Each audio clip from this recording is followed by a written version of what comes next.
ചിലർ പെട്ടെന്ന് ഡൗൺ ആവും. അവർക്ക് ആ ഒരു സപ്പോർട്ട്, നമ്മൾ സപ്പോർട്ട് കൊടുക്കണം. എന്റെ അഭിപ്രായത്തിൽ റിലീജിയൻസ് ഒക്കെ അതിലാണ് കൂടുതൽ കോൺസെൻട്രേറ്റ് ചെയ്യുന്നത്. കോൺഫിഡൻസ് ബിൽഡപ്പ് ചെയ്യണം വേണ്ടേ?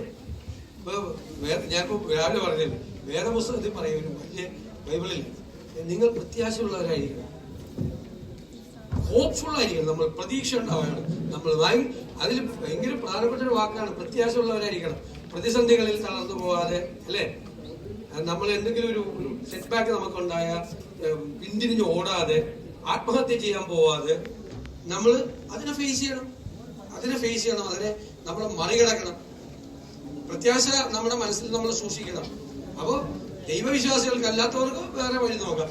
അചഞ്ചലമായ ദൈവവിശ്വാസം, അതിനെ അടിത്തറയാക്കി ഒരു ആത്മവിശ്വാസം ബിൽഡപ്പ് ചെയ്യുക ഒരു മാർഗമാണ്.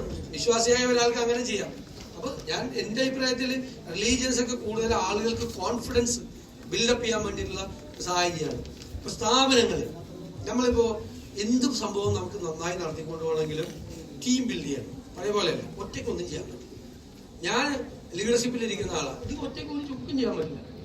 ടീം ബിൽഡ് ചെയ്യണം. ബിസിനസ്സിലേക്ക് ചെന്ന് കഴിഞ്ഞാൽ ഒറ്റയ്ക്ക് ആർക്കെങ്കിലും വല്ലതും ചെയ്യാൻ പറ്റുമോ? ടീം ബിൽഡ് ചെയ്യണം.